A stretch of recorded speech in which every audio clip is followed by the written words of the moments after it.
저를 포함해서 10분의 우리 국회의원들과 오늘 기자회견을 하게 된 이유는 지난 7월 5일부터 6일 전남 지역에 쏟아진 집중 폭우로 인해서 막대한 농축 어가들의 피해가 발생하였습니다. 이에 피해를 입은 전남 지역의 조속간 특별 재난지역 지정과 함께 정부가 2차 추경안에 이번 전남 지역 재해에 대한 피해 지원이 포함될 수 있도록 촉구하기 위해서 오늘 기자회견을 하게 됐습니다. 먼저 준비된 회견문을 제가 낭독하고 이어서 윤재갑 의원님이 추가로 낭독이 있겠습니다. 이후에 의원님들의 발언 순서로 하겠습니다. 기자회견문. 전남, 남해안 등 폭우 피해 지역의 특별 재난지역 지정과 피해 지원을 위한 추경 예산 반영을 촉구합니다. 오늘 저를 비롯한 전남 국회의원 10명은 지난 7월 5일과 6일 집중호우로 막대한 피해를 입은 전남, 남해안을 비롯한 피해 지역에 대한 특별 재난지역 지정과 추경 예산 편성을 정부에 촉구하기 위해 이 자리에 섰습니다. 단 이틀간의 집중폭우로 입은 전남, 남해안 일대를 비롯한 지역의 피해는 상상을 초월합니다. 오늘 오전 기준 해남, 광양, 장흥에서 총 3분이 소중한 생명을 잃었고 이재민도 264세대 972명이 발생했습니다. 주택 560채가 침수하고 4채는 전파됐으며 5채는 반파되는 큰 피해를 입었습니다. 특히 전남 강진 마량 일대 31개의 전복 양식장 어가는 집중호우로 인한 양식 주변 저염분화로 인해 전복이 100% 폐사하여 400억 원에 달하는 규모의 심각한 피해를 입었습니다. 전복 어가들은 망연자실한 상태에 있습니다. 농축수산업이 주요 산업인 전남 지역은 이번 폭우로 피해가 매우 심각합니다. 농경지 24,994헥타르가 침수되어 매몰, 낙과 피해를 입었고 433곳의 축산농가도 가축 폐사 등의 피해를 입었습니다. 해남, 완도, 진도, 장흥, 강진 등 5개 군에 걸쳐 총 108개 어가 또한 삶의 터전을 잃었습니다.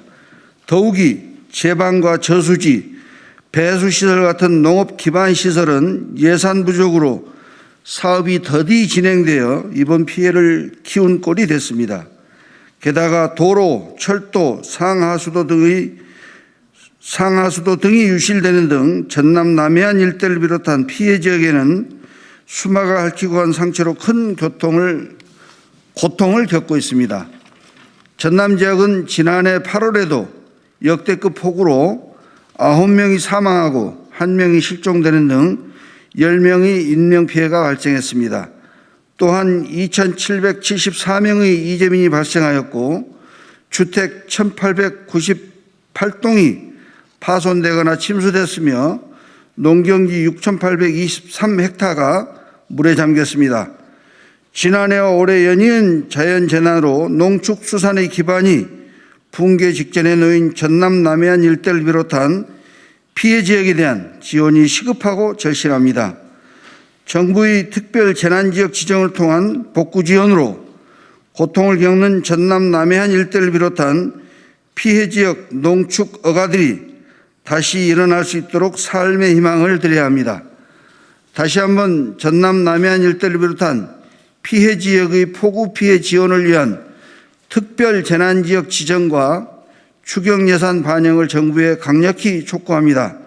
2021년 7월 13일 이계호, 김승남, 서삼석, 신정훈, 김원희, 김회재, 서동영, 소병철, 주철현, 윤재갑 이상. 안녕하십니까. 전남 순천 광양 곡성 구례갑 지역구 소병철입니다. 방금 김승남 도당위원장님과 윤재갑 의원님께서 상세히 말씀해 주셨습니다. 저희 지역구인 순천도 5일과 6일 쏟아진 폭우로 피해가 심각합니다. 순천은 작년에 이미 특별재난구역으로 지정이 돼서 많은 상처가 아직도 남아있는 상태입니다.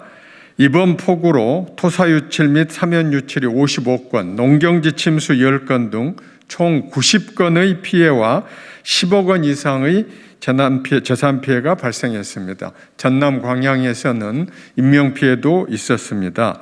게다가 전남 시군에 폭염주의보가 발효됐고 오늘은 순천에 폭염경보까지 발효되어서 복구 작업에 애를 먹고 있는 실정입니다.